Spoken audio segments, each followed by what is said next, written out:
Hoy vamos a hablar de las hernias en general.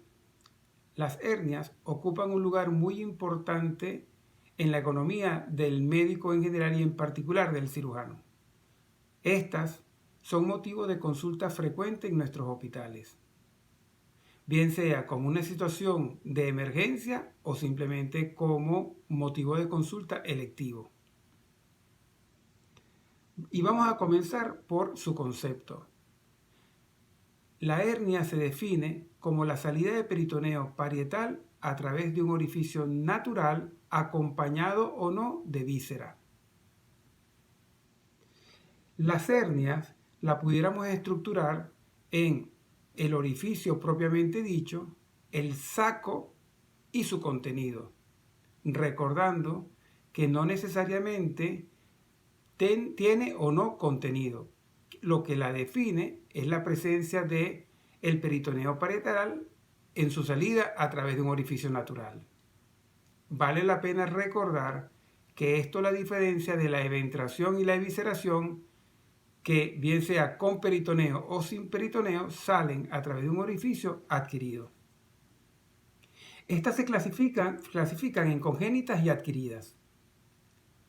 A su vez, las hernias pueden ser internas o externas.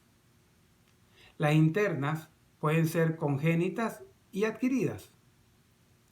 Ejemplo de hernias internas: la hernia de Bostalek y la hernia de Morgagni. Dentro de las adquiridas podemos tener las hernias del hiato esofágico, hernias postraumáticas diafragmáticas, etc. Ahora hablemos de las hernias externas, y esto va relacionado con la pared abdominal. Las hernias externas pueden ser anteriores o posteriores. Entre las anteriores, de arriba abajo, tenemos las hernias epigástricas, las hernias umbilicales, las hernias inguinales, las hernias crurales. Y lateral a la línea media, la hernia de Spiegel. Dentro de las posteriores mencionaremos las hernias lumbares, conocidas como cuadrilátero de Grinfeld o la del triángulo de Petit. Entre los factores predisponentes que vale la pena mencionar están, por supuesto, la edad, y esto tiene que ver un poco con atrofia de los tejidos, la obesidad, el embarazo, las enfermedades cardíacas, todas estas por aumento de la presión intraabdominal, enfermedades pulmonares, enfermedades broncoobstructivas crónicas pulmonares, enfermedades prostáticas, constipación, tumores intraabdominales, y fíjense ustedes que todas estas, su mecanismo fundamental es el aumento de la presión intraabdominal. Para que tengan ustedes un ejemplo, la presión intraabdominal está cerca de 12 centímetros de agua.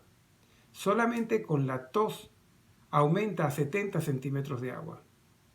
Con el vómito aumenta hasta 120 centímetros de agua. Estos elementos que he mencionado anteriormente como factores predisponentes mantienen una presión intraabdominal elevada y ellos predisponen a las presentaciones de hernias. Vamos a hablar un poco de aquella hernia que ocupa cerca del 80% de motivo de consulta, y estas son las hernias inguinales. Las hernias inguinales se manifiestan como un aumento de volumen en la región inguinal. Este aumento de volumen puede estar acompañado o no de tos, y un elemento importante en la descripción semiológica o en el hallazgo semiológico es que aumenta de tamaño de acuerdo a las maniobras de Valsalva. Estas hernias inguinales pueden ser sintomáticas o asintomáticas. Es decir, el paciente puede acudir a consulta por cualquier cosa y en el examen físico general usted detecta la presencia de una hernia. Esto, por cierto, aplica en todas las hernias. Sin embargo, cuando el paciente suele acudir por la presencia de una hernia, ellos lo que refieren es un aumento de volumen en una zona determinada, de acuerdo a la clasificación que ya mencionamos, sensación de peso, dice que le aumenta en momentos que aumenta la presión intraabdominal, es decir, con maniobra de Valsalva, y puede o no presentar dolor. Por lo general son reductibles, que vale la pena también mencionar aquí como parte de estas clasificaciones, que las hernias pueden ser reductibles o no reductibles. Y sobre este punto vamos a tocar cuando hablemos de las complicaciones. Estas reductibles pueden ser coercibles o incoercibles. Cuando una hernia es reductible y es coercible cuando después de que el médico reduce la masa, ella no vuelve a aparecer a menos que sea ante la presencia del esfuerzo que realiza el paciente con maniobra de Valsalva. Si una vez reducida la hernia, esta se reproduce nuevamente sin ejercer ningún tipo de presión tipo maniobra de Valsalva, esta es una hernia reductible incoercible. Como comprenderán, las hernias irreductibles no aplican para esto, solamente las hernias reductibles. Las hernias pueden ser también directas o indirectas. Y esto va a depender si sale a través del orificio inguinal superficial, y esto aplica solamente para las hernias inguinales, o si más bien protruye el aumento de volumen a través de la pared, ejerciendo alguna presión. Entonces esta sería una hernia directa. Los más frecuentes son las hernias indirectas, que en el hombre se manifiestan hacia el escroto y en la mujer hacia los labios mayores. Existen lo que se denomina maniobras de taxis. Estas maniobras son las que realiza el cirujano o el médico general para reducir la hernia. Por cierto, maniobra que no recomendamos en aquellos pacientes que acuden bajo los efectos de un proceso de emergencia. A propósito de esto, vamos a hablar de dos presentaciones de emergencia de las hernias. Y estas son las hernias atascadas y la hernia estrangulada. Por definición, la hernia atascada es un aumento que se produce a través de un orificio natural de manera aguda y que se vuelve irreductible. Cuando hay un compromiso vascular, un proceso isquémico como consecuencia de la compresión que ejerce el anillo una vez producido el evento de la salida del contenido a través del orificio, en este caso se conocen como hernia estrangulada. Entonces, la hernia atascada y la estrangulada son hernias irreductibles, presentadas en un momento agudo.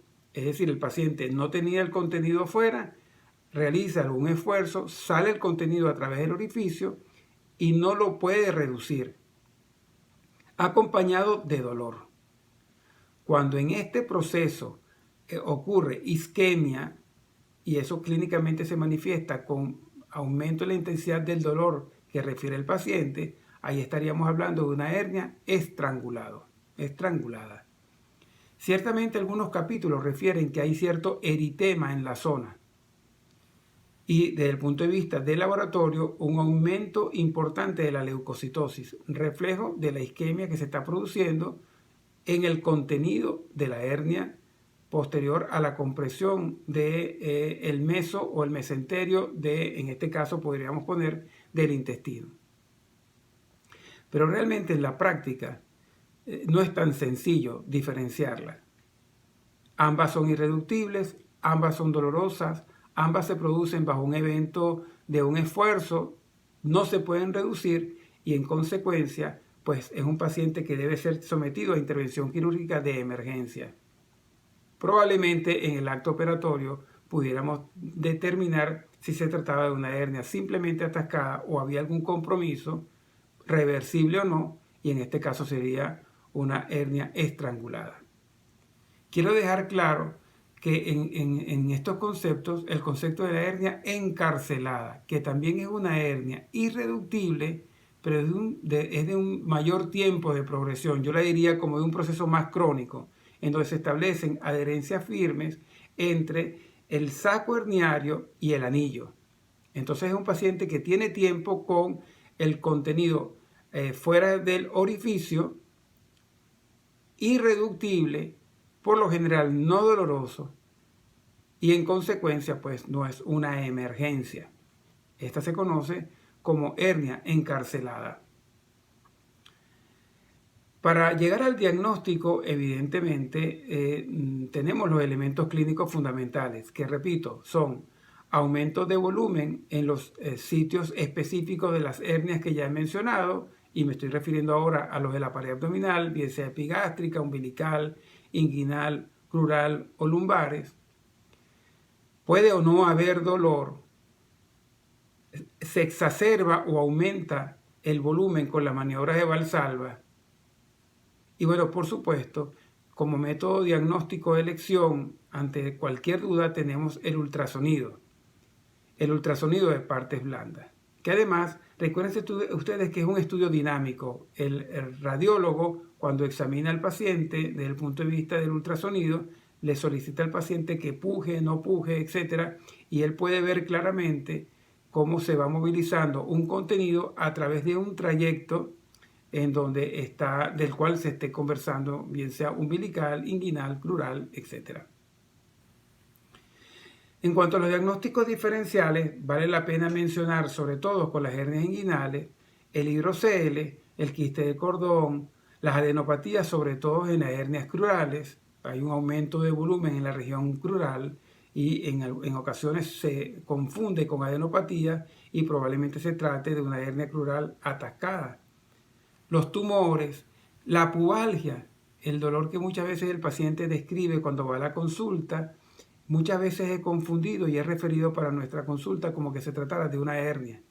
Y evidentemente, de acuerdo a las maniobras semiológicas y los estudios, pues uno puede definitivamente determinar que se trate de una hernia o no, o si se trata de un proceso inflamatorio de la espina del pubis, para lo cual requiere tratamiento médico y en algunas oportunidades, por supuesto, fisioterapia. Vale la pena mencionar también el concepto de lo que son las hernias por deslizamiento. La hernia por deslizamiento no es más que parte del saco herniario está constituido por un órgano, por ejemplo, el ciego o la vejiga. Es importante también señalar que a veces es difícil diferenciar entre una hernia inguinal y una crural. Desde el punto de vista semiológico, yo lo que les planteo es establecer una línea, aquella conocida como la línea de Morgagni, que va desde la línea espinoilíaca anterosuperior hasta la espina del pubis. Todo lo que está por encima de esta línea va a ser inguinal y lo que está por debajo de esta línea va a ser crural. De manera que el diagnóstico de las hernias en general se basa fundamentalmente en el conocimiento tanto del concepto, su clasificación, su ubicación, el conocimiento de la anatomía, el apoyo de muchas veces de elementos paraclínicos como es el ultrasonido y por supuesto un adecuado juicio clínico. El diagnóstico de las hernias es muy importante cuando se trata de aquellos pacientes que acudan a la consulta de emergencia, bien sea por una hernia estrangulada o atascada, porque el diagnóstico precoz permite una evolución satisfactoria para estos pacientes.